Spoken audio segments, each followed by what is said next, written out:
स्वागत आहे नंदादीप लाईफस्टाईलमध्ये। तर मी आज एक खूप छान रेसिपी बनवलेली आहे। बऱ्याच दिवसापासून मी काही रेसिपी शूट केली नव्हती, कारण की संघर्षचे पेपर चालू होते आणि पेपर चालू असताना मग मी काही रेसिपी करत नव्हते, त्यामध्ये बराच वेळ जायचा। आणि आज खूप दिवसांनी एक रेसिपी केली आहे आणि खूप छान रेसिपी झाली। चला तर मी तुम्हाला दाखवते।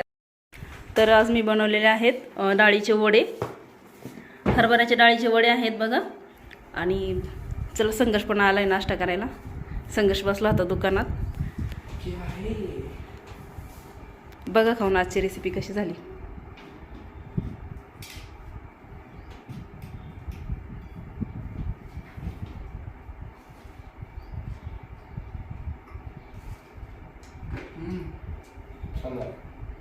कुरकुरीत झालेत ना डाळीचे वडे? कुरकुरीत झालेत ना?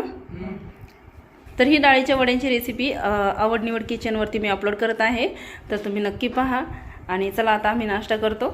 खूप छान नाश्ता झालेला आहे। मस्त कुरकुरीत झाले, टेस्टी पण झाले। संघर्षला तर खूप आवडले, मला पण आवडले। तर आता आम्ही आलेलो आहोत गार्डनमध्ये। घरातले सर्व कामं आवरले आणि थोडंसं ऊन उतरलेलं आहे, त्यामुळे आता गार्डनमध्ये आलो। भरपूर उन्हामुळे झाडं सुकतात बघा, केळीचे झाडं छान आहेत पानं बिणं, पण मग ते पाणी नसल्यामुळे सुकतात पानं।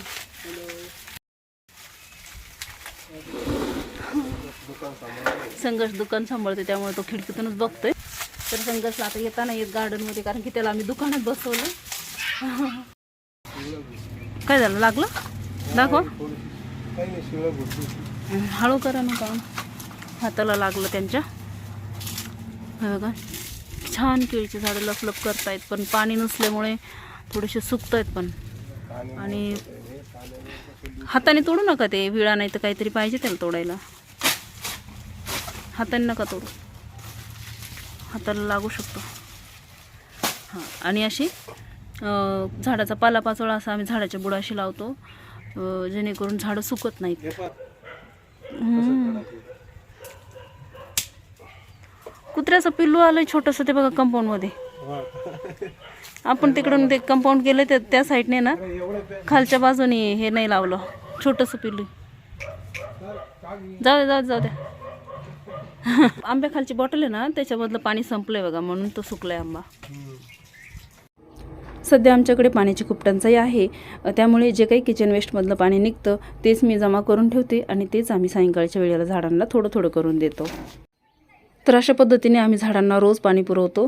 थोडं थोडं का होईना, एक एक दोन दोन मग्गे किचनमधलं भाज्या धुतलेला असो, भांडे घासलेला असो, फरशी पुसलेला असो, अशा पद्धतीने पाणी वाचून आम्ही ते झाडांना देतो।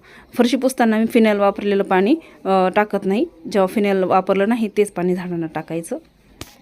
इथे मागच्या बाजूला आम्ही भरपूर साफसफाई केली। आता पावसाळ्यामध्ये इथे आम्ही खूप झाडं लावणार आहोत। इथे एक रोईचं झाड आहे आणि त्याला खूप फुलं आलेले होते, त्यामुळे आम्ही ते तोडलं नाही। आणि इथे बोरीचं झाड आहे, बोरीच्या झाडाला खूप छान बोर आलेत।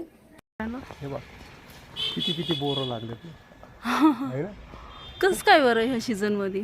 कधी दिवाळीचे बोर आतापासूनच येते। मोहर पण पाहा, किती फुलं आले बघा बोरीच्या झाडाला, फुलं पण आली आणि बोरी पण आली। आणि ते सीताफळाचं झाड आहे, सीताफळाच्या झाडाला खूप सगळे कळे आलेले आहेत, खूप छान कळे आल्यात। प्रत्येक पानासोबत कळी। हे काय छोटंसं फळ पण लागलं, सीताफळ आहे ना, अजून एक आले बरं का पलीकडून, सर का पलीकडे थोडंसं। हे काय? हां, बघा इथं पण आले बघा, किती छान छोटंसं। आता यावर्षी खूप लागतील सीताफळं, खूप छान आलेत। आणि पेरूच्या झाडाला पण पेरू कळ्या, इथे कळ्या लागल्यात आणि पेरू पण आहेत दोन। डाळिंबाच्या झाडाला पण खूप छान डाळिंब, इथून दिसत नाही पण वरतून खूप आले, किती गुच्छ आलेत ना। हे मला वाटतं हे तयार झाले असतील, छान डाळिंब नाही, अजून पिकले नाहीत ते। हे काय जाळी आली त्याला, ते लालसर होतात, जाळीचे खूप गोड लागतात। आणि हे पहा, फुलं पहा, किती फुलं भरपूर येणार आहे। इथे लावलेत अननसचे झाडं। कोलियसचा रंग बदललाय उन्हामुळे, आणि अननसचे झाडं बघा किती छान आले।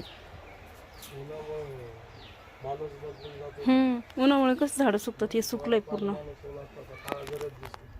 अननसचे नाही सुकत बरं का, छान येतात अननसचे झाड। तर यांचं बाकी होतं काम हे. त्यांनी पाणी आलं होतं नळाला तेव्हाच बॉटल भरून ठेवल्या होत्या, पण त्या बॉटल वापरल्याच नव्हत्या. छोट्या छोट्या झाडांना टाका हळूहळू. आपण घरी आणतो तर अशा बाटल्या फेकायच्या नाही, फेकल्याने आजूबाजूला नळाला पाणी आलं होतं तेव्हाच भरून ठेवलं होतं. जवळजवळ 1 महिना झाला ह्या बॉटल भरून ठेवल्यात. 27 दिवस झाले आमच्याकडे पाणी आलं नाही तेव्हापासूनच्या बॉटल आहेत. जोपर्यंत टाकीतलं पाणी संपत नाही तोपर्यंत आम्ही त्या बॉटल काही वापरत नाही. ज्या बॉटल होल करून ठेवलेल्या त्या झाडाखाली त्याच यूज करतो आणि परत टाकीतल्या इथे टाकी ठेवलेली आहे पोर्चमध्ये, तर तेच पाण्याने भरून ठेवतो. टाका त्या ॲपलच्या झाडाला, त्याच्या खाली बॉटल भरून ठेवलेली आणि ते हे लावलेले त्याच्या खाली पण मल्चिंग केलेले झाडांना, याचं झाडांच्या पालापाचोळ्याने. आणि इकडं कोलियस प्लांट छान आलेत. तर सर्व झाडांना पाणी वगैरे मारून झालं. सायंकाळची वेळ झालेली आहे. संघर्ष पण आवाज देतो आहे कारण की दुकानात खूप वेळचं बसलाय संघर्ष. तर आजच्या ब्लॉगमध्ये इथेच थांबूया. ब्लॉग आवडला असेल तर लाईक करा, चॅनलला सबस्क्राईब करा. पुन्हा भेटूया अशाच एका नवीन ब्लॉगसोबत नंदादीप लाईफस्टाईलमध्ये. तोपर्यंत बाय बाय.